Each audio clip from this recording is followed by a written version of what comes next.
Subscribe करें और bell दबाएं ताकि कोई खबर रह न जाए।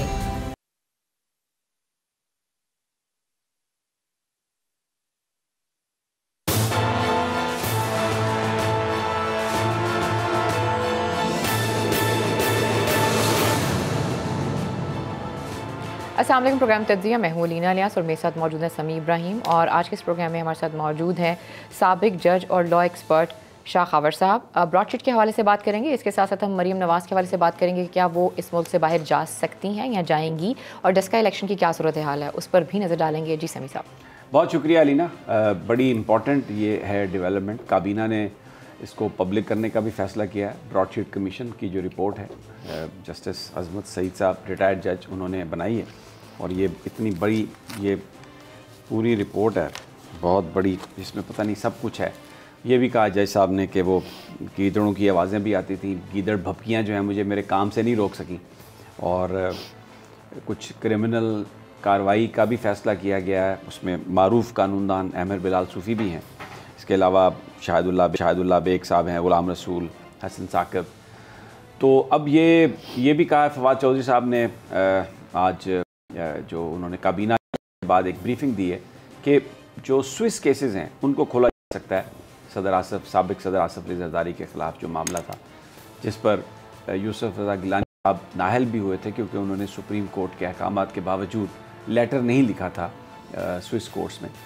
तो शाह खावर से पूछते हैं आप, शाह खावर, ये जो आज आई है रिपोर्ट ब्रॉडशीट, स्विस केसेस और कुछ लोगों के ख़िलाफ़ कार्रवाई का फ़ैसला, क्या कहते हैं आप? देखिए सभी, पहले तो हमने ये देखना है कि ये वन मैन कमीशन रिपोर्ट किस मैंडेट के तहत आती है।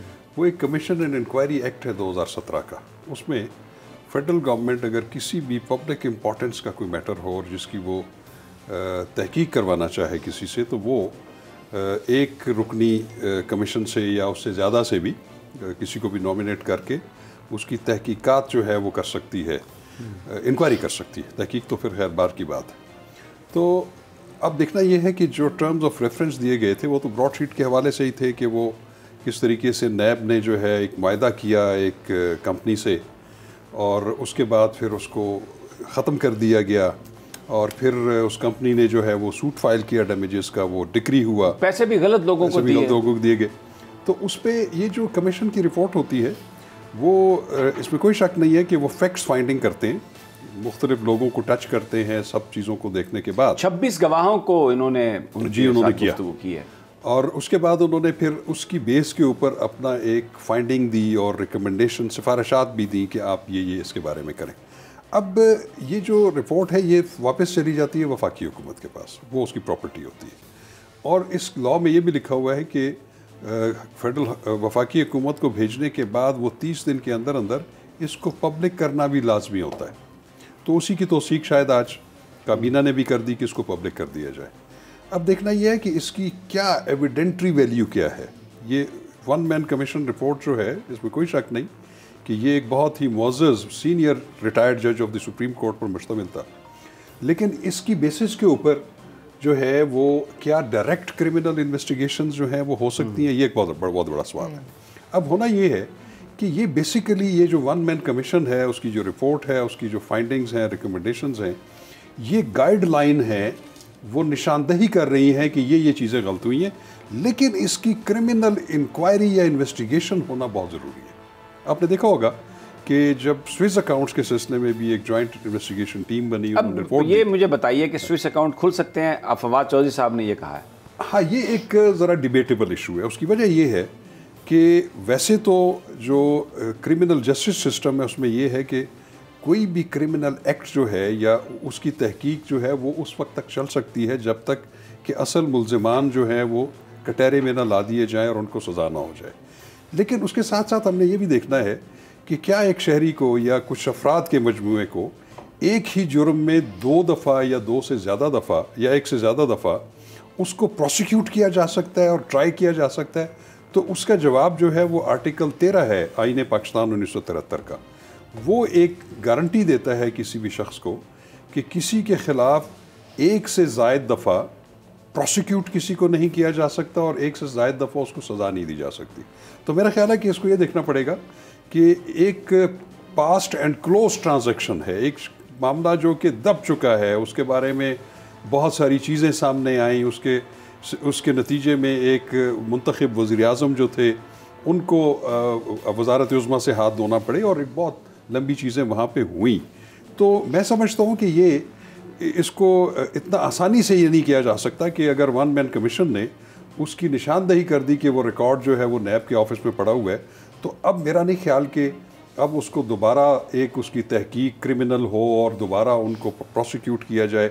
ये मेरा ख्याल में उसमें आर्टिकल 13 जो है आईन पाकिस्तान का वो मज़ाहिर है। और वैसे भी मैं समझता हूँ कि इतने पुराने मुर्दों को उखेड़ने का फ़ायदा नहीं है। अभी जो आपने जिन चीज़ों की कॉग्निजेंस नैब ने ली हुई है या FIA ने ली हुई है, उसी को ही अगर मंतकी अंजाम तक पहुँचा दें। कहते हैं कि जो माजी में फैसले हुए आसफ अली ज़रदारी साहब के से एहतसाब अदालत ने जो किया, उन्होंने कहा कि असल डॉक्यूमेंट नहीं है, रिकॉर्ड नहीं है, ये फ़ोटो स्टेट कॉपीज़ हैं, इनकी बुनियाद पर हम फैसला सज़ा का नहीं कर सकते, और वो केसेस में आसफ ज़रदारी साहब बरी हो गए। तो अब वो रिकॉर्ड सारा मौजूद है। मैं आपको बताता हूँ। देखिए बात ये कि आप ये देख लें, आप इसको भूल जाएं कि इस वक्त नैब ऑर्डिनेंस के तहत कौन चेयरमैन है, कौन डिप्टी चेयरमैन है, कौन प्रोसिक्यूटर जनरल है, कौन है। आपने देखना ये है कि नेशनल अकाउंटेबिलिटी ब्यूरो जो है ये एक इदारा है जो कि वजूद में आया है नेशनल अकाउंटेबिलिटी ऑर्डिनेंस 1999 के तहत। इसके कोई भी एक्ट्स हैं वो नैब के एक्ट्स हैं। उसको ये नहीं कहा जा सकता कि उस वक्त कोई चेयरमैन नैब था, उसने किसी को फेवर किया, या उस वक्त की जो प्रोसिक्यूशन टीम थी उन्होंने प्रॉपर एक प्रोसिक्यूशन का केस नहीं बनाया, इसके बावजूद कि असल दस्तावेज़ात मौजूद थी, रेफरेंस में उन्होंने फ़ोटोकॉपीज़ दी जिसका फ़ायदा मुलज़िमों को मिल गया।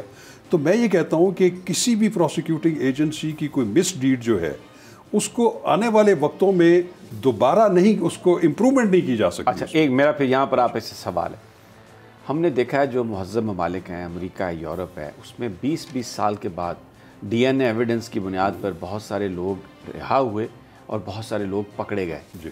क्योंकि जब आपके पास एक एविडेंस आ जाता है तो अगर किसी ने जुर्म किया तो उसको सज़ा मिलेगी, और अगर जुर्म नहीं किया तो उसको जज़ा मिलेगी, उसको रिहा किया जाएगा।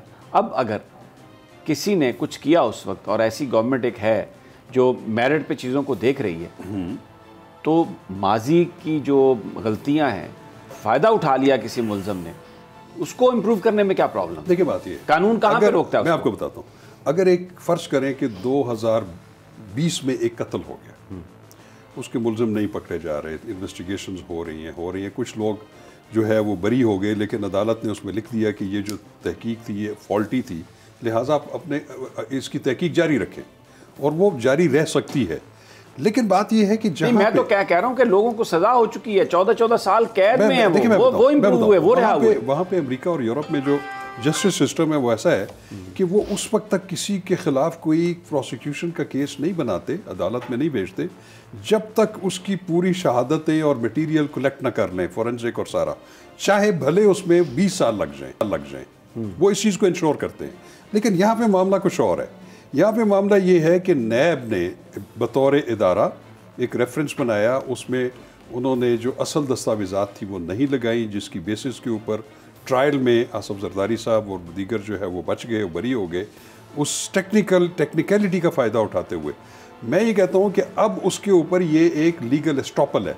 ठीक, अब उसको दोबारा आप ये नहीं कह सकते कि जब हमारे पास असल दस्तावेज़ात आ गई हैं, वहाँ पे आर्टिकल 13 जो आईन पाकिस्तान का है, हाँ ये ज़रूर है कि आप इसका तयन करवा सकते हैं कि उस वक्त कौन हेल्प ऑफ अफेयर्स के इंचार्ज थे प्रोसिक्यूशन के, और उस वक्त किन ने ये एक गफलत और अगर की, किसी ने गफलत की तो उनको आप प्रोसिक्यूट कर सकते हैं। लेकिन आप उसी मटेरियल की बेसिस के ऊपर जिस पे वो पहले बरी हो चुके हैं, जो शक का फ़ायदा उनको मिला है या टेक्निकल फ़ायदा मिला है, वो अब दोबारा उसको आप नहीं कर सकते। चलिए ये तो चैप्टर क्लोज हो गया। अब ये अहमद बिलाल सूफ़ी एक बड़े ज़बरदस्त लॉयर हैं और प्रोफेशनल लॉयर हैं, वो ज़ाहिर है उनका अपना तो इसमें कोई इंटरेस्ट नहीं था। जी, उनके ख़िलाफ़ क्रिमिनल कार्रवाई और बाकी वो शाहिदुल्लाह बेग साहब, गुलाम रसूल साहब, एहसन साकिब साहब, तो ये जो कमीशन की रिपोर्ट है इसकी बुनियाद पर क्रिमिनल कार्रवाई का आगाज़ हो सकता है? देखिए, मैंने चूंकि वो रिपोर्ट अभी पढ़ी नहीं, मुझे नहीं पता कि उन्होंने अगर कोई आपको क्लाइंट देगा तो आप उससे 2 लाख रुपया कम से कम इसका पढ़ने का वसूल करेंगे। बहुत ज़्यादा सफ़े हैं ये। मैं ज़रूर पढ़ूंगा,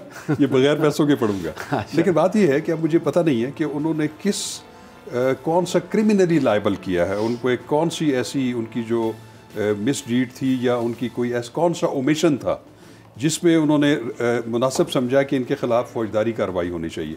उसके बारे में मैं चूँकि अभी पढ़ा नहीं है, लेकिन बात यह है कि नॉर्मली जो वकला होते हैं वो अपने फ़राइज़ की अदायगी में जो भी केस अगर हार भी जाते हैं, लेकिन अगर उनकी कोई बहुत ज़्यादा कोई इसमें मिसकंडक्ट शामिल ना हो, ये बात ज़रूर है, नॉर्मली कि उनको आप जो है रिस्पॉन्सिबल होल्ड नहीं कर सकते। लेकिन चूँकि मैंने पढ़ा नहीं है, मैं उसके बारे में ज़्यादा कमेंट नहीं कर सकता। अगर आपने पढ़ा है तो आप मुझसे सवाल कर सकते हैं। नहीं, मैंने इसको देखा है, लेकिन बहुत ज़्यादा, क्योंकि मैं ज़ाहिर है मैं I am not a lawyer, बहुत ज़्यादा जो टेक्निकल चीज़ें हैं वो तो मैं उस पर तो बात नहीं करना चाहता। और अभी देखते हैं क्योंकि गवर्नमेंट ने बहुत सारे ऐलान पीछे माजी में किए हैं बहुत सारी चीज़ों पर। लेकिन एक चीज़ अभी मैं आपको बता दूं कि जो उनकी सिफारिशात हैं कि अगर कुछ अफराद के उन्होंने नाम सामने लेके आए हैं कि इनके खिलाफ फौजदारी कार्रवाई होनी चाहिए, तो वो भी जो भी प्रोसिक्यूटिंग एजेंसी उनको करेगी, वो FIA है या पुलिस है, वो एटलीस्ट ये ज़रूर देखेगी कि क्या उनके खिलाफ जिन चीज़ों की निशानदही की गई है उसमें उनका कोई क्रिमिनल इंटेंट उसमें शामिल है या नहीं है। तो ये भी अभी उस डिटरमिन होना बाकी है, डिटरमिन होना वो करेगी। लेकिन बहरहाल ये एक पाकिस्तान का पैसा गया, नाजायज़ गया, बड़ी गफलत हुई, और फिर जो ओरिजिनल जो ऑर्डर था अगर उस वक्त उसकी पेमेंट हो जाती तो फिर भी 8-9 मिलियन पाउंड बच सकते थे। बिल्कुल ठीक, क्योंकि बहुत ज़्यादा ये तो एक केस ऑफ निगलेक्ट है इसमें। और उसमें कहीं पे मेरे ख्याल में जब पहले हमने ये सुना था कि उसमें कुछ एक रकम ऐसी भी है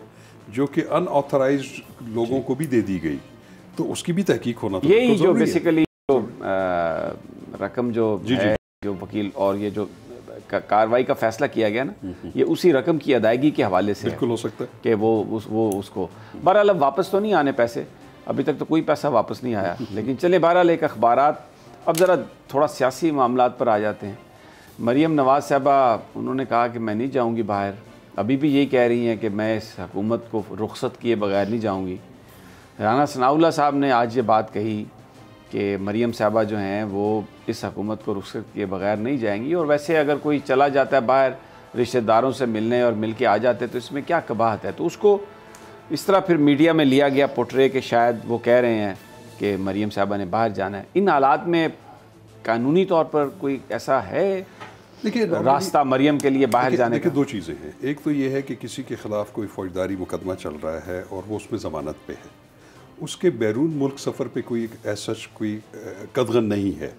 लेकिन यहाँ पे थोड़ा सा मामला ये है कि चूँकि मरीम नवाज़ साहिबा जो हैं उनको बाकायदा एहतसाब के एक मुकदमे में उनको सज़ा हुई और उनकी सज़ा हाई कोर्ट ने मुअत्तल की और वो बेल पे हैं, उसका फ़ैसला भी होना है। और अब नैब ने अर्ली उनकी हेयरिंग के केस फिक्स किया जाए, उसके लिए भी दरखास्त दे दी है। अब चूंकि उसमें देखिए बात यह है कि अब अपील जो है वो उसका एक अपना टाइम होता है, वो अपने नंबर पे जो है फिक्स होती है। तो जब तक वो उनका जो ज़मानत पे रिहा हैं या उनकी सज़ा मुअत्तल है, तो कानूनी तौर पे एज सच कोई उन पर पाबंदी नहीं है कि वो बैरून मुल्क सफ़र नहीं कर सकता या कर सकती। लेकिन अगर उनका नाम एग्जिट कंट्रोल लिस्ट में फेडरल गवर्नमेंट ने डाला हुआ है तो फिर उनको फिर वो जो है वो रुकावट ज़रूर अबूर करनी पड़ेगी, उनको रिप्रेजेंटेशन देनी पड़ेगी फेडरल गवर्नमेंट को, फेडरल गवर्नमेंट उसको कैबिनेट में रखेगी। अगर वो समझते हैं कि इनको एग्जिट कंट्रोल लिस्ट से मुकम्मल तौर पे या 1 टाइम या 2 टाइम अगर उसको उनको निकाला जाए तो वो ट्रैवल कर सकती हैं। तो अदालत भी तो कोई इस हवाले से अदालतें मेरा ख्याल है कि इसमें चूँकि इसमें जो अदालत है वो मौजूद हाई कोर्ट है, डिवीज़न बेंच। अगर हमने देखा है कि इस्लामाबाद हाई कोर्ट में प्रेसिडेंट मौजूद है कि अगर कोई एग्जिट कंट्रोल लिस्ट से निकालने के लिए नाम की कोई दरख्वास्त जाती है तो वो या तो मुतल्लिका अदालत के सुपुर्द कर देती है, या इस सूरत में वो जो डिवीज़न बेंच है जिन्होंने कॉग्निजेंस ली हुई है वो भी इसकी इजाज़त दे सकते हैं। लेकिन वो एग्जिट कंट्रोल लिस्ट से निकालने का जो है हुक्म उस वक्त तक नहीं दे सकते जब तक कि उनकी रिप्रेजेंटेशन खारिज ना हो जाए, फेडरल गवर्नमेंट कर दे और उसको फिर वो 199 आर्टिकल के तहत हाई कोर्ट की जो है वो जुरिस्डिक्शन को एक्सरसाइज करें, और हाई कोर्ट फिर उसको देख सकता है कि क्या उनको जो नाम एग्जिट कंट्रोल लिस्ट में से नहीं निकाला जा रहा तो उसका जुडिशल रिव्यू का बहरहाल उनके पास इख्तियार हासिल। वैसे देखें नवाज शरीफ साहब भी शुरू में यही कहते थे मैंने बाहर नहीं जाना, फिर वो शहबाज शरीफ साहब वालदा को लेके आए, बड़ा एक टोपी ड्रामा हुआ कि चले जाएं भाईजान। हमने तब भी रिपोर्ट किया कि वो वहाँ पर वो कीमे के नान खा रहे थे। मुझे एक डॉक्टर ने ये बात बताई थी और बड़ी तादाद में आ रहे थे नान, और एक वक्त में वो 2 नान खा रहे थे और वो भी मोटे गोश्त के, बड़े गोश्त के। तो अब आप वो इसका मतलब बीमार तो नहीं थे, और लेकिन बज़ाहिर यही था कि जी वो बड़े बीमार हैं और वो तो जाएंगे नहीं। वो कहते हैं मैं पाकिस्तान में ही रहना मैंने।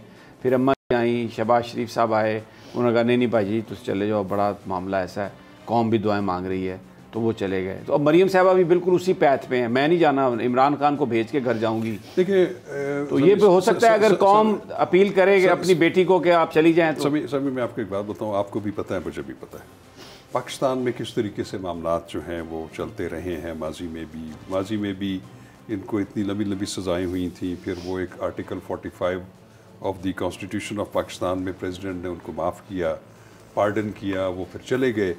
देखिए कुछ चीज़ें होती हैं जो कि हमें नेशनल अकाउंटेबिलिटी ऑर्डिनेंस में या पाकिस्तान पीनल कोड में या क्रिमिनल प्रोसीजर कोड में नज़र आती हैं। कुछ चीज़ें होती हैं जो कि पसे पर्दा होती हैं। तो पसे पर्दा चीज़ों से ना आप इनकार कर सकते हैं ना मैं इनकार कर सकता हूँ।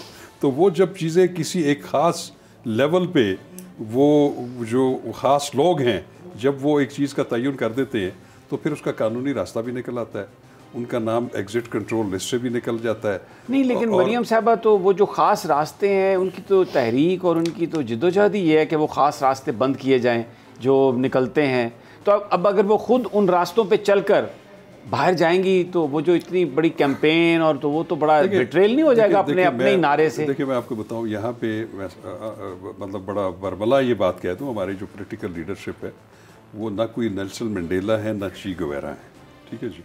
उनको जहाँ पे कहाँ पे सहूलत मिलेगी, लेकिन मैं एक वो वहाँ से निकलने की कोशिश करेंगे। लेकिन मैं आपकी बात काट रहा हूँ, माफ़ी चाहता हूँ। अभी भी वो जंग अखबार मौजूद हैं जिसमें जब नवाज शरीफ साहब की जो डेट ऑफ बर्थ है वो 25 दिसंबर रखी गई, तो उसके बाद फिर उनकी तस्वीर वैसे ही जैसे कायद की तस्वीर हैं वो छापी गई। तो आप भले नेल्सन मंडेला या वो चे गुवेरा ना आप माने किसी को, लेकिन बहुत सारे लोग अपनी ज़ात में अंजुमन हैं और वो बिल्कुल कायद आज़म सानी के भी नारे लगते रहे। आपको पता है कायद आज़म सानी के नारे लगते रहे। तो ये एक चीज़ तो यहाँ पर क्योंकि खुशामदी कल्चर बहुत है पॉलिटिक्स में, तो जो लीडर है उसको एक दफ़ा तो जब चढ़ाया जाता है इतनी ऊंची छत पर चढ़ा दिया जाता है उसको नीचे खड़े बंदे नज़र भी नहीं आते कि ये कौन है। तो ये जो एक पूरी फिर जो एक कैंपेन थी सारी की सारी, वो तो उस कैंपेन से लेकिन सभी आप ये भी देख लें कि एक बहुत अरसा मरियम नवाज साहिबा जो हैं जब उनकी ज़मानत पर रिहाई हुई, सज़ा मुअत्तल हुई, बहुत अरसा खामोश भी रही और वो उनकी जो खामोशी थी वो खासी बानी खेज थी और उससे भी लोग ये तासुर जो है तासुर बना था कि शायद कोई एग्रीमेंट है, कोई अंडरस्टैंडिंग है। और जब मेरा ख्याल है कि जब मामलात थोड़े से ख़राब होते हैं या जो एग्रीमेंट्स हैं उसमें किसी तरफ से जब कोई थोड़ी सी डेविएशन हो जाती है तो फिर उसको उसके उलट भी काम शुरू हो जाता है, उसको फिर एक एक्सट्रीम लेवल पे मामलात ले जाए जाते हैं। फिर अगर एक लेवल पे फिर कहीं पे थोड़ा सा कहीं पे पसे पर्दा गुफ्तगू होना शुरू हो जाए तो वहाँ पे मिजाज भी चेंज हो जाते हैं, तुंदी और तलखी जो है उसमें भी थोड़ी सी कमी आ जाती है और मेडिकल ग्राउंड्स भी सामने आ जाते हैं। तो ये अच्छा थोड़ा सा पॉलिटिक्स भी इस पे उस साइड पे भी आ जाएं। अभी ये जो इस वक्त पीडीएम का जो स्टेटस है ये इसको आप क्या देखते हैं कि एक अलग ग्रुप बना रहे हैं मुस्लिम लीग नून वाले और वो उनको यूसुफ रज़ा गिलानी को leader of the opposition recognise नहीं करेंगे। ये जो उनकी एक्टिविटी होगी इस तरह की, उससे तो हुकूमत को क्या प्रॉब्लम होगी? वो तो देखिए अभी तक तो पीडीएम ने जितनी भी कार्रवाइयाँ की, जब पीपीपी और पीएमएलएन और जेयूआई इकट्ठे थे तो एक तासुर था कि शायद वो, चूँकि मेरे ख्याल आज या कल उन्होंने एक बहुत बड़ा यहाँ पे धरना करना था या लॉन्ग मार्च करना था, वो तो नहीं हुआ। अब चूँकि पीपीपी थोड़ा सा नहीं बल्कि काफ़ी हद तक जो है वो एक अलग पोजीशन जो है वो ले चुकी है, तो इस वक्त मरियम नवाज साहिबा ने भी ये कहा कि हम पीपीपी के अलावा भी उनसे अलग होके भी हमारे पास स्ट्रीट फोर्स है, हमारे पास भी है, मौलाना फजल रहमान साहब के पास भी है, लेकिन वो नजर तो करेंगे जलसों में। लेकिन एक चीज़ मैं सभी बताऊं, वो एटलीस्ट ये ज़रूर है कि वो अगर जलसे जुलूस करके धरने करके, गवर्नमेंट का तो खैर कुछ भी नहीं बिगड़ेगा। मैं बिल्कुल वाज़े तौर पर ये कह दूँ कि इनकी तहरीक से या इवन लॉन्ग मार्च से भी गवर्नमेंट तो नहीं जाने वाली, वो और जानी भी नहीं चाहिए। मैं समझता हूँ कि किसी भी हुकूमत को अपना पूरा जो है पूरा होना चाहिए। लेकिन वो एक बात ज़रूर है कि वो इनको इंगेज रखेंगे। वो जब इनको इंगेज रखेंगे तो उनके तर्जुमान जो है वो शाम को टॉक शोज़ पे उनकी विकेट पे खेलेंगे, उनके ख़िलाफ़ बयानबाजी देंगे। मैं ये समझता हूँ कि गवर्नमेंट को ये चाहिए कि वो अपना एक आधा तर्जुमान ज़रूर रख लें पीडीएम के लिए या अपने मुखालफिन के लिए, लेकिन वो लोगों को जो फलाह व बहबूद है उस एजेंडे पे अपना जो है वो यकसुई से काम करें। उनके पास टाइम कम रह गया है और वो उनकी पीडीएम की विकेट पे कम से कम ना खेले और अपनी तवज्जो जो है वो उनका जो मंशूर है लोगों को नौकरियां देने का, लोगों को रिहाइश फराहम करने का, लोगों को एक अच्छी ज़िंदगी फराहम करने का, मेरा ख्याल उनको ज़्यादा तवज्जो उस पर देनी चाहिए। तो अगर वो ज़्यादा तवज्जो उन पे देंगे और आके गाली गलोच नहीं करेंगे तो पॉलिटिक्स कहाँ जाएगी फिर? देखिए गाली गलोच मैं समझता हूँ कि देखिए ना, लोग पसंद करते हैं इस बात को। मैं माफ़ी चाहता हूँ, ये हमारे जो टॉक शोज़ हैं, हम जो अगर कोई बड़े आराम से बड़ी बात करें बिनाइन सी, लोग देखते ही नहीं है उसको। लेकिन जहाँ पे आवे जावे मार धाड़ ये वो, देखिए मैं बताऊँ कि जो अनरेस्ट और एनार्की होती है वो गवर्नमेंट के लिए हमेशा फेटल होती है। मैं समझता हूँ कि गवर्नमेंट को खुद एक ऐसा माहौल साजगार जो है वो खुद कायम करना चाहिए जहाँ पे पॉलिटिकल कंट्रोवर्सीज उनके मंशूर के ऊपर हावी ना हो जाए। वो अपनी जगह पे रहे, लेकिन उनका जो अपना एजेंडा है, देखिए हमें ये बिल्कुल बात इसको मानना चाहिए कि इस वक्त 2.5 साल तो हो चुके हैं पीटीआई की गवर्नमेंट को, और पीटीआई की गवर्नमेंट ने और इमरान खान साहब ने एक अपना जो मंशूर दिया है या दिया था, वो लोगों का एक्सपेक्टेशन लेवल बहुत हाई था और वो अभी तक जो है हमें नज़र नहीं आ रहा। मैं समझता हूँ कि वो बजाय अपने आप को इंटेंगल करने में पीडीएम के इंगेजमेंट में, उनको अपने मंशूर और लोगों की फलाह बहबूद के लिए ज़्यादा तवज्जो देनी चाहिए। बिल्कुल ठीक। अच्छा, दूसरा ये आपको लगता है कि जो ये इन्होंने स्पीकर साहब ने बात भी की है यूसुफ रज़ा गिलानी साहब से, उन्होंने सेनेट चेयरमैन से भी बात की है कि जो इलेक्टरल रिफॉर्म्स हैं उसके लिए मुज़ाकरात, और नवीद कमर साहब को फोकल पर्सन बनाया पीपल्स पार्टी ने, knowing mister Asif Ali Zardari, knowing the leadership of Pakistan Peoples Party, क्योंकि आपका बड़ा पुराना एक पॉलिटिकल साथ रहा है। लगता है आपको पीपल्स पार्टी इस मामले पर हुकूमत के साथ मुज़ाकरात करेगी? क्योंकि अगर पीपल्स पार्टी बैठ जाती है तहरीक इंसाफ के साथ रिफॉर्म्स के लिए, तो जितना उनकी तादाद है तो इवन जो पीटीआई है वो आइन में भी तरमीम कर सकती है। देखिए मैं आपको एक बात बताऊं, एक बात हमें माननी पड़ेगी। आप ज़रा माजी में चले जाएं, जब कौमी असम्बली का पहला इजलास हुआ था, उसमें मैं एक बात बिल्कुल अप्रिशिएट करूंगा बिलावल भुट्टो जरदारी को। उन्होंने जो अपनी स्पीच की थी, उन्होंने बड़े वाज़े तौर पर खुले दिल से इमरान साहब को मुबारक भी दी, अपने तहफ़्फ़ुज़ात का भी जो है उन्होंने इजहार किया, लेकिन उन्होंने कहा कि हम जमहूरी माहौल कायम करने के लिए, कानून साजी के लिए हमारा ताउन आपके साथ रहेगा और हम आपके साथ बिल्कुल ताउन करेंगे। और मैं समझता हूँ कि उसको रेसिप्रोकेट करना चाहिए था। देखिए इसमें कोई शक नहीं है कि पीटीआई जो इक़्तिदार में आई है उसका सबसे बड़ा नारा जो था एहतसाब था, और उस एहतसाब में जो ज़्यादा टारगेटेड थे वो पीपल्स पार्टी की लीडरशिप थी और PMLN की लीडरशिप थी, इसमें कोई शक नहीं। लेकिन जब आप गवर्नमेंट में आ जाते हैं, फिर आप एक पार्टी की हुकूमत नहीं रहती, फिर वो पूरे पाकिस्तान की हुकूमत है। तो आप अपने एजेंडाज, अपने जो गोल्स हैं उनको एक साथ साथ चलाते हुए, क्योंकि आपने फिर पार्लियामेंट का हाउस उसका बिज़नेस भी चलाना है, बहुत सारी आपकी जो है वो लेजिस्लेशंस होनी है, तो उसमें फिर आपको अपोजिशन के लोगों के साथ, और मैं समझता हूँ कि ये अच्छा खुशाइंद है कि अगर पीपल्स पार्टी और पीटीआई और उनके अलाइज जो हैं वो वाकई सीरियसली जिन कवानीन में तरामीम होनी है या जिन कवानीन का नया बनना ज़रूरी है उसमें अगर वो तावन करेंगे, तो मैं समझता हूँ कि ये मुल्क के लिए भी बेहतर है, जमहूरियत के लिए भी बेहतर है और पार्लिमानी रवायात के लिए। ठीक हो गया। प्रोग्राम में वक्त हुआ एक छोटी सी ब्रेक का, जो ब्रेक से वापस आते हैं उनके हवाले से भी बात करते हैं। Stay with us.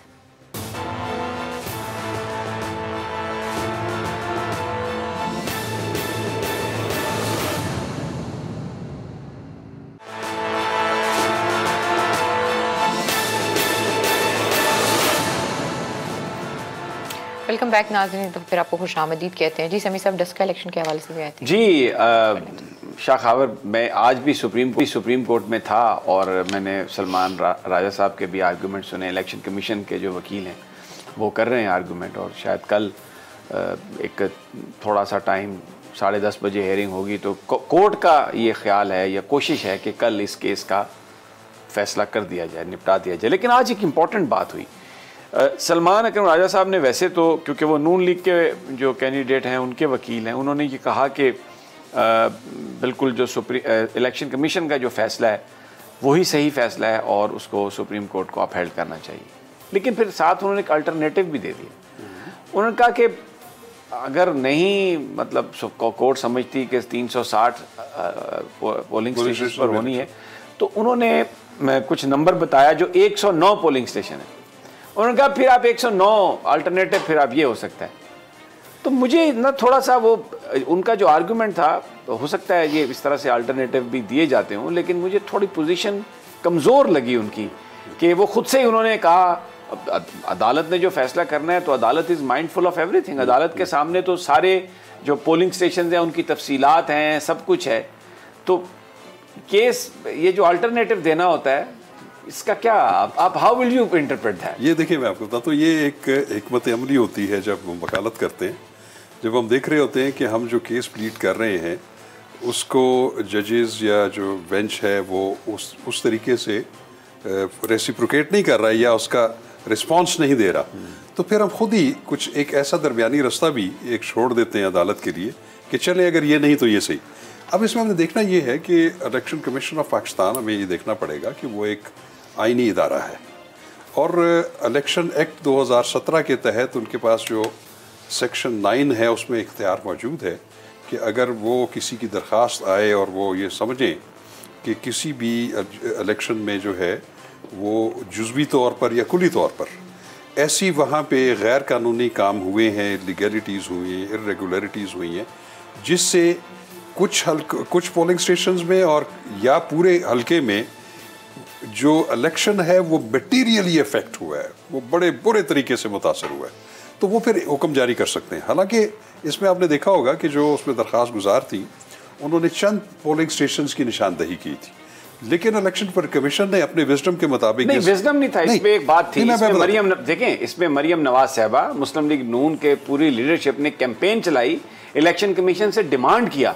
ये उन्होंने को अगर अपना माइंड अप्लाई किया होता ना तो फिर तो और बात थी। सभी मैं आपको एक बात बताऊं, मैं आपको ऑनेस्टली एक बात बताऊं, ये जो इलेक्शन कमीशन के अरकान है इस वक्त, वो मैं उनको ज़ाती तौर पे जानता हूँ, उनके क्रेडेंशियल्स बड़े अच्छे हैं। अच्छा, ये मेरा मैं बिल्कुल आपकी बात, मैं वो बड़े मैं कुछ एक सवाल आपसे नहीं, मैं आपको बताऊं, देखिए एस्टिमेशन में गलती हो सकती है, उनका एक अपना एक फैसला है क्योंकि वो फैसले का इख्तियार रखते हैं आर्टिकल 9 के तहत। उन्होंने ये समझा कि ठीक है, ये पोलिंग स्टेशंस के अलावा भी पूरे इलेक्शन में वहाँ पे जो लॉ एंड ऑर्डर सिचुएशन हुई, वहाँ पे जो मर्डर्स हुए, वहाँ पे फायरिंग्स हुई, तो इससे वो पर्टिकुलरली वो पोलिंग स्टेशन तो छोड़ दें, पूरे हलके में एक खौफ व हरास की सूरत हाल पैदा हुई, जिसके नतीजे में उन्होंने कहा कि ये पूरे हलके में ही रीपोल किया जाए। लेकिन मैं आपको बात बताऊँ, लेकिन सुप्रीम कोर्ट ऑफ पाकिस्तान एक हायर पेडिस्टल फोरम है, उन्होंने उनके पास अल्टीमेटली जुडिशल रिव्यू का इख्तियार है।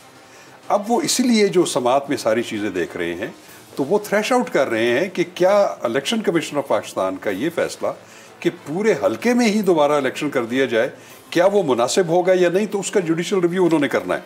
और मेरे ख्याल में सलमान अकरम राजा साहब कुछ थोड़ा सा उनके जो प्रोसीडिंग्स अभी तक हुई हैं और जो रिस्पांस बेंच से आता रहा है, उसमें उन्होंने मुनासिब समझा कि चले वो जो एक बड़ा मुतालबा है उससे हम एक ऐसे उस पर ले आएँ ताकि एक महदूद या जुज़वी जो है वो फैसला उनके हक में है। और एक चीज़ मैं आपको और बताऊं, मैं जब कॉरिडोर में खड़ा था तो मैंने कुछ मुस्लिम लीग के हलके जो थे या कुछ लॉयर्स थे जो हमारे जानने वाले थे, तो उनसे मैंने वैसे डिस्कशन किया कि आप क्या देख रहे हैं, तो उन्होंने कहा कि अगर वहाँ पे 30-40 हलकों में भी इलेक्शन का रीपोल का ऑर्डर हो जाए तो हमारे लिए बहुत अच्छा है, तो हम उस पर बिल्कुल वो रहेंगे। आप सही कह रहे हैं, हो सकता है अदालत जो इलेक्शन कमीशन का फैसला है उसे आप हेल्ड कर दें, हमें नहीं पता इस बात का, ये तो जजेस फैसला करेंगे। लेकिन मैं ज़रा, आपने बड़ी तारीफ की इलेक्शन कमीशन की, उनके मेंबर्स की, मैं आपकी मान गया। और मैं ये कहता हूँ कि हम अपीयर होते रहते हैं उनके साथ, हमें पता होता है कि कौन किस तरीके से रिस्पॉन्स कर रहे हैं। बड़ी इंटेग्रिटी है, मैं जानता हूँ, ज़ाती तौर पर भी आपको जानता हूँ, और आपकी जो बात है मैं उसको बहुत वैल्यू करता हूँ उसको। लेकिन मेरा एक सवाल है आपसे। जी, बहुत अच्छे हैं इलेक्शन कमीशन वाले। एक हलके में उन्होंने कहा कि फायरिंग हो गई है और बस ये तो पूरा लोगों को डिसएनफ्रेंचाइज कर दिया गया है, वो आ नहीं सके, वोट नहीं दे सके, टर्न आउट कम हुआ है, तो ये तो बड़ी ज़्यादती होगी हलके के लोगों के साथ। जो आईनी कानूनी उनकी जिम्मेदारी है कि हलके के लोगों को सही नुमाइंदे मुंतखब करने के मौका देना, और उन्होंने वो दर्द महसूस किया उस दिल में अपने में। अल्हम्दुलिल्लाह, मैं कहता हूँ ऐसे ही बंदे चाहिए पाकिस्तान के लिए। सवाल मेरा ये है, ये सारे के सारे जो इस वक्त कौमी असम्बली में बैठे हैं, इन लोगों ने अपने इलेक्शन पे 5-5, 8-8, 10-10 करोड़ रुपया खर्च किया। इलेक्शन कमीशन के कानून के मुताबिक लिमिट है 25 लाख और 15 लाख की। ये माशाल्लाह इतने इंटेग्रिटी वाले लोग हैं कि इन्होंने एक इलेक्शन को भी कालादम करार नहीं दिया, और इनको एक डस्का के हलके का इतना दुख और इतना दर्द, और ये इतना ज्यादा उनको प्रोवाइड करना चाहते हैं मौका कि वो अपने सही मेंबरान जो हैं वो उनको उसको चुन सकें, तो बाकी सारे सुतेले। देखिए सभी मैं आपको बताऊं, मुझे दिल पे हाथ रख के जवाब दीजिएगा इसका। मैं आपसे डिफर करूंगा, मैं आपको बड़े एहतराम के साथ, देखिए हमें अपने इदारों को जो है उन पे यकीन करना है, उनका एहतराम करना है। और देखिए अब जितने भी सुप्रीम कोर्ट ऑफ पाकिस्तान, नहीं, मैं आपको बताऊं, मैं ये समझता हूं कि उन्होंने अपने विजडम, अपने जो उनकी सोच या जो भी थी उसके हिसाब से जो भी फैसला किया, वो जुडिशियल स्क्रूटनी उसकी सुप्रीम कोर्ट बिल्कुल कर सकती है। उसमें जो भी गलती होगी, सुप्रीम कोर्ट को भूल जाए ना, हम सुप्रीम कोर्ट, हम इलेक्शन कमीशन की बात कर रहे हैं, हम नहीं भूल सकते। उसकी वजह शाखावर सुप्रीम कोर्ट ऑफ पाकिस्तान, मैं बताऊं, एक डिविजनल बेंच का फैसला है किसी भी हाई कोर्ट का, वो किसी फैसले को उन्होंने अपहोल्ड किया है या उसको डिस्टर्ब किया है, वो सुप्रीम कोर्ट में चला जाता है। सुप्रीम कोर्ट उस फैसले को बिल्कुल ही ख़त्म कर देता है, सेट असाइड कर देता है। तो इसका ये मतलब नहीं है कि वो दो जो मुअज़्ज़ज़ जज साहिबान थे उनकी इंटेग्रिटी लेवल कम थी या उनकी वो थी। उसकी वजह ये है कि ये एक जुडिशियल हायरार्की है। हम ये कह नहीं रहे, जुडिशियल हायरार्की है। अगर किसी की गलत एस्टिमेशन है तो supreme court of Pakistan is the ultimate court of justice, उसको दुरुस्त कर सकती है। It is the responsibility of election commission of Pakistan कि पाकिस्तान के लोगों को ऐसे मौके फराहम किए जाएंगे, ऐसे अफराद कैंडिडेट बनेंगे, ऐसा प्रोसेस होगा कि जो अहल लोग हैं, जो ईमानदार लोग हैं, जो बिल्कुल पाकिस्तान पर, पाकिस्तानियत पर यकीन रखते हैं, इंटेग्रिटी वाले लोग हैं, वो उनको इलेक्ट करेंगे।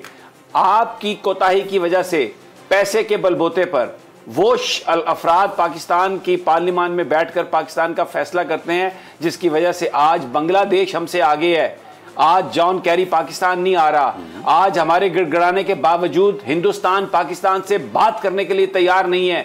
बड़ी उम्मीदें करके भेजा दुशंबे में हमने शाह महमूद कुरैशी को, उन्होंने बात करना तक गवारा नहीं की। क्या मतलब है इसका कि we have nothing to discuss with you, you are not worth it. ये कोई पाकिस्तान के अवाम की वजह से नहीं है, ये उन बद किरदार हुक्मरानों की वजह से है जो पाकिस्तान के ऐवानों पर आ गए हैं। और इनको किसने ये राह दिया? ये इलेक्शन कमीशन। अगर ये फिल्टर लगाए, अगर ये 4 ऑनेस्ट आदमी, भाई जिसने इलेक्शन में 25 लाख से ज्यादा खर्च किए हैं, डिस्क्वालीफाई।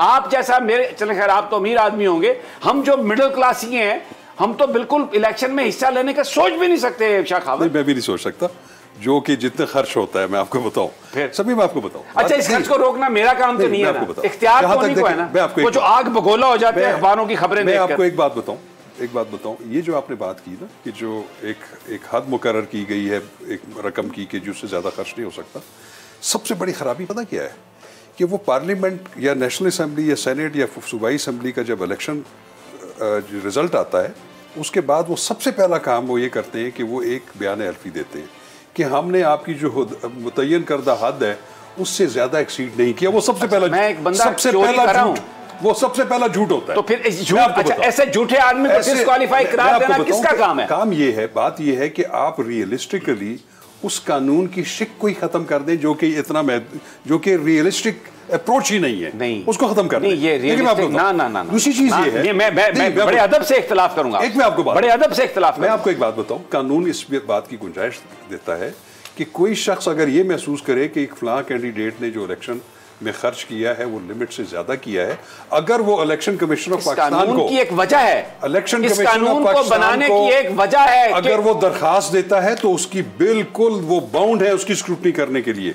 और अगर वो पाए गए कि उन्होंने उससे ज्यादा जो है वो उन्होंने खर्च किया है या झूठा बयान हल्फी दिया है, तो उसका कॉन्सिक्वेंस बिल्कुल उनको, मेरे मोहतरम, ये जो कानून बनाया गया इसके पीछे एक रैशनल है कि आप इस सिस्टम में पैसे की बुनियाद पर लोगों को आने से रोकना चाहते हैं, आप मौका देना चाहते हैं मिडिल क्लास को भी और टैलेंट को कि अगर उसके पास पैसा नहीं भी है तो भी वो आ सके इस सिस्टम में। बिल्कुल। लेकिन अगर आप इस शिक को हटा देंगे तो इसका मतलब ये है कि तो फिर तो आप ब्लैकिए और ये जो तो आपका क्या ख्याल है कि वो ब्लैकिए या जो गलत तरीके से दौलत कमाने वाले पार्लियामेंट में नहीं आते उस कदगन के बावजूद भी? कम आएंगे, तो दो चार अच्छे भी आ गए। कहता हूं कि आप कहीं से शुरुआत तो कहीं आप जिस मेरा भाई शाह खावर वहां पर बैठा होगा तो कोई सोचेगा, रिफॉर्म की सोचेगा। आपकी बात दुरुस्त है, लेकिन इस लॉ को तब्दील करने की जरूरत है और ऐसा पॉलिटिकल माहौल बनाने की जरूरत है जहां पे एक मिडिल क्लास का जो बासलाहियत बंदा है वो भी पार्लियामेंट में, लेकिन वो सिर्फ इलेक्शन कमीशन उसका जिम्मेदार नहीं, इन्फोर्समेंट उनका काम है ना।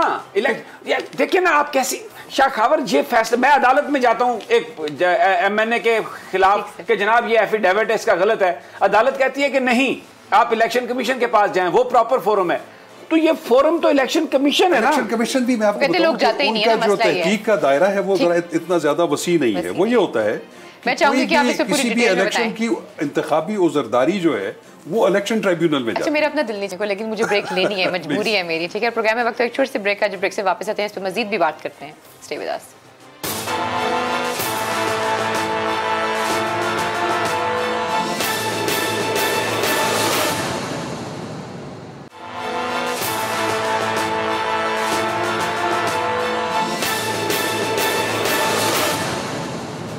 वेलकम बैक नाज़रीन, तो फिर आपको खुशामदीद कहते हैं। जी समीर साहब, अपना सवाल उठाएं दोबारा से। नहीं, मेरा सवाल तो एक ही है। मैं सिर्फ शाह खावर साहब से ये कह रहा हूँ कि हर इदारे का अपनी एक रिस्पॉन्सिबिलिटी है और हम इस वक्त इस मुल्क में अपोजिशन की एक ये तहरीक है कि हर इदारे को काम करने दें। अगर वैक्यूम क्रिएट नहीं होगा, हर इदारा अपना काम करेगा तो फिर ओवरलैपिंग नहीं होगी, किसी को किसी पर कोई एतराज़ नहीं होगा। अगर इलेक्शन, मैं समझता हूँ कि पूरी पाकिस्तानी कौम this is what they want from election commission, और वो उनके पीछे खड़ी हो जाए आके। अगर इलेक्शन कमीशन ये फैसला कर ले कि बिल्कुल भी जो कानून की वायोलेशन कर रहे हैं उनको हम आगे नहीं जाने देंगे, क्योंकि अगर आप पैसे की बुनियाद पर कानून को वायोलेट करके आप पार्लियामेंट का हिस्सा बनते हैं तो इससे आप आवाम को फ़ायदा कम देंगे, अपनी ज़ात को फ़ायदा आप ज़्यादा देंगे। ये जो डेमोक्रेसी, ये क्या वजह है कि डेमोक्रेसी बरतानिया में फ्रूटफुल है, डेमोक्रेसी यूरोप के तमाम ममालिक में, अमेरिका में उसके रिजल्ट्स आ रहे हैं, पाकिस्तान में रिजल्ट्स नहीं आ रहे। क्यों नहीं आ रहे? क्योंकि वो फिल्टर क्लॉग हो गया। जो लोग जा रहे हैं, जो लोग हमें लीड कर रहे हैं, प्रॉबेबली वो इसके केपेबल नहीं है, या वो जैसे ट्रास्की ने कहा था कि कानून जो है वो ताकतवर जो है वो तोड़ के निकल आता है बाहर उसको जाले को, और जो मजलूम है, जो गरीब है, उसको दबोच लेता है कानून और उसको कुचल देता है। तो शायद हमारे यहाँ यही हो रहा है। तो शुरुआत तो कहीं से होनी चाहिए ना। बिल्कुल होनी चाहिए। ये सिर्फ एक कंपोनेंट उसमें इन्वॉल्व नहीं, एक पूरा पैकेज है।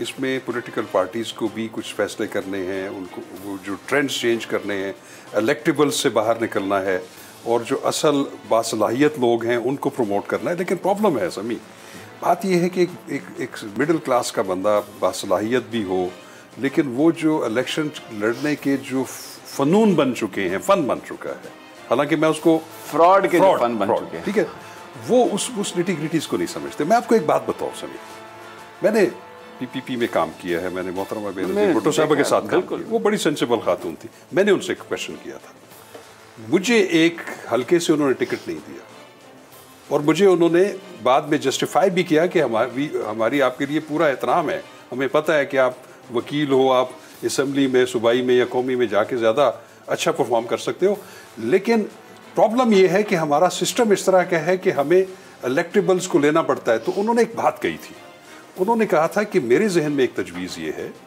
कि अगर मैं इक़्तिदार में आ गई तो मैं अपोजिशन को साथ मिला के एक तरमीम कराऊंगी आइन में, जिसमें कम अज़ कम हम 100 नेशनल असम्बली की सीटों का इजाफा करेंगे और उसमें प्योरली टेक्नोक्रेट्स को लेके आएंगे। हर पॉलिटिकल पार्टी जिस तरह ख़वातीन की नशिस्तें होती हैं अपने प्रोपोर्शन के हिसाब से, वो प्योरली ऐसे काबिल लोग वो आएंगे और उनको हम उस तरीके से इलेक्ट करके पार्लियामेंट का हिस्सा बनाएंगे ताकि वो अपना उधर कंट्रीब्यूट कर सकें।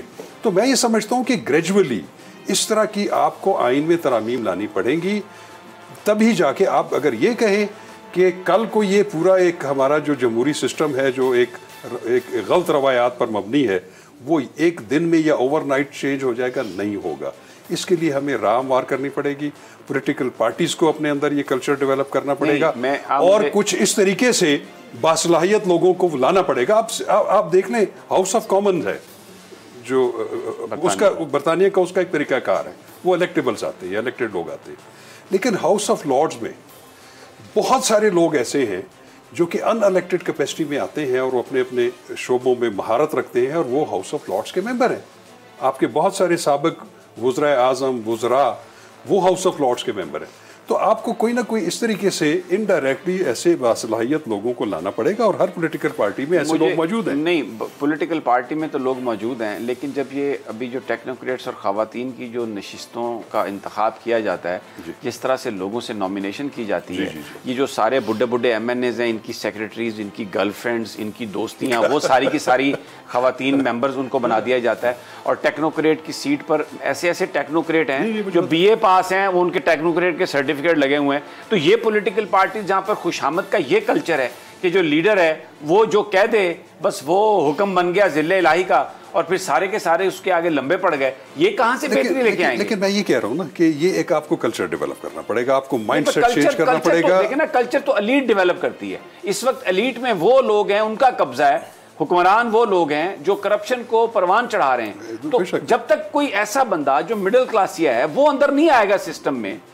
अब देखें ना, वो जो मुजफ्फरगढ़ से, वो मैं नाम भूल गया उनका, वो जो MNA जमशेद दस्ती, इस तरह के लोग 4, 5, 7 अगर आए, या जिस तरह एक जो 70 का इलेक्शन था जिसमें जुल्फिकार अली भुट्टो उन लोगों को, कामरेड्स को लेके आए जो एक फिलॉसफी पर बिलीव करते थे, जो मिडिल क्लास के लोग थे, तो उन्होंने आके वो जो 6-7 साल जो जुल्फिकार अली भुट्टो का जो दौरे हुकूमत था, उस दौरे हुकूमत में जो जो काम हुए, जिस तरह राशन कार्ड बने, मिडल ईस्ट के दरवाजे खोले गए, एजुकेशन फ्री हुई, मजदूरों को राइट्स मिले, तो इन लोगों ने, ये जो सारी एलीट है, करप्ट एलीट, इन्होंने ये कहना शुरू कर दिया कि भुट्टो ने तो कौम को वो बना दिया, गुंडा बना दिया, इसलिए कि मजदूर ने फैक्ट्री ओनर से जब बात की खड़े होकर अपने राइट की, तो ये फैक्ट्री ओनर को पसंद नहीं था। जब वहां पर बात हुई इन बड़े वडेरों से, जब मुजारे ने जागीरदार से कहा कि ये जमीन मैं काश्त करता हूं तो ये मेरी है, क्योंकि जो काश्त करेगा उसी की है, तो उन्होंने कहा हो ये तो इन्होंने, इसने तो गुंडे बना दिए सबको। तो ये कल्चर उनको एक्सेप्ट नहीं करता।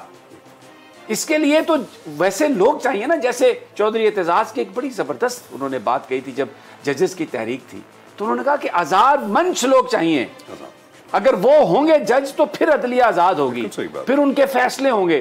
तो इसी तरह अगर सियासत में वो लोग नहीं आएंगे जो आजाद मंच हैं, जिनकी परवरिश नजरिए की बुनियाद पर हुई है, जिनके नजदीक वाकई सियासत जो है एक इबादत है और वो घर से निकलते हैं मदद करने के लिए, अगर वो नहीं है तो ये पिजारोज वाले, ये लैंड क्रूजर्स वाले, ये खुशामदी लोग जो रात को 2:30 बजे तंजीम साजी के लिए चले जाते हैं, ये पाकिस्तान का कल्चर बदलेंगे।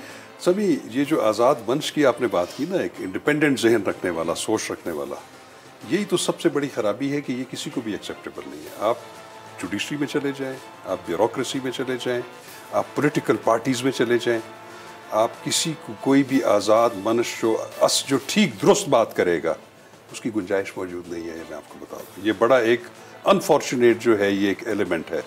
बात मैं ये है, आपको एक वाकया बताता हूँ, सॉरी आपकी बात काट रहा हूँ, बड़ा मियाँ वाली में जुल्फिकार अली भुट्टो एक खुली कचहरी में वज़ीर आज़म पाकिस्तान, और वहाँ पर एक जो वर्कर था उसने खड़े होकर जुल्फिकार अली भुट्टो से एक सवाल किया, बड़ा सख्त सवाल किया अपनी वेलफेयर के हवाले से। Prime minister of Pakistan left his chair और उस वर्कर से कहा कि इधर आके बैठो तुम।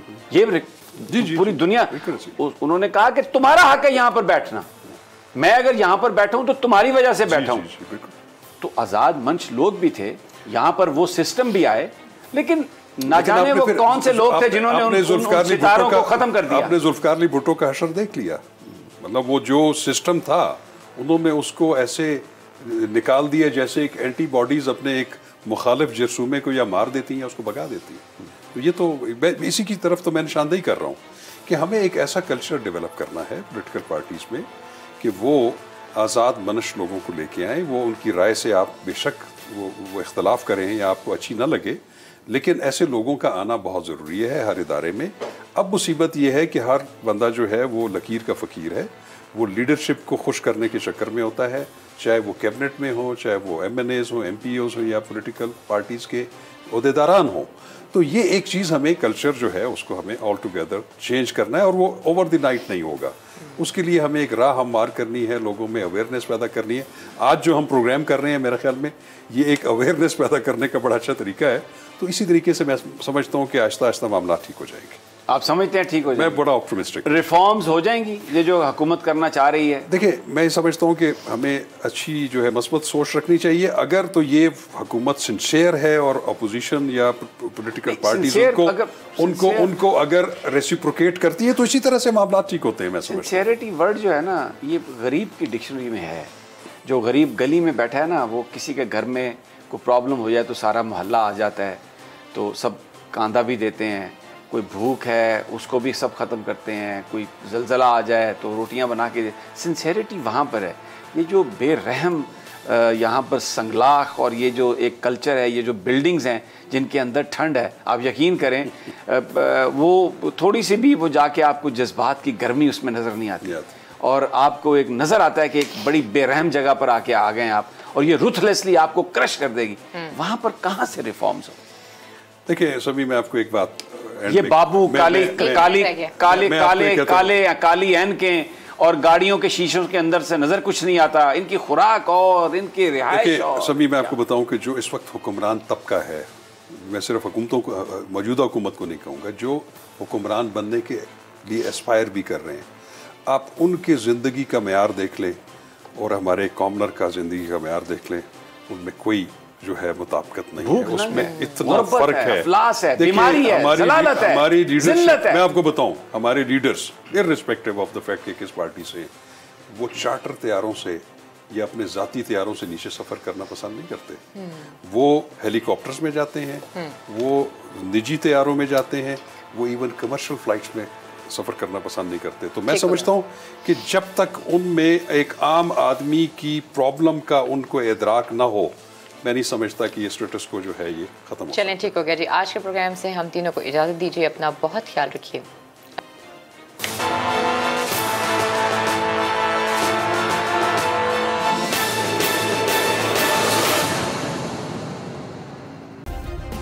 सब्सक्राइब करें और बेल दबाएं ताकि कोई खबर रह न जाए।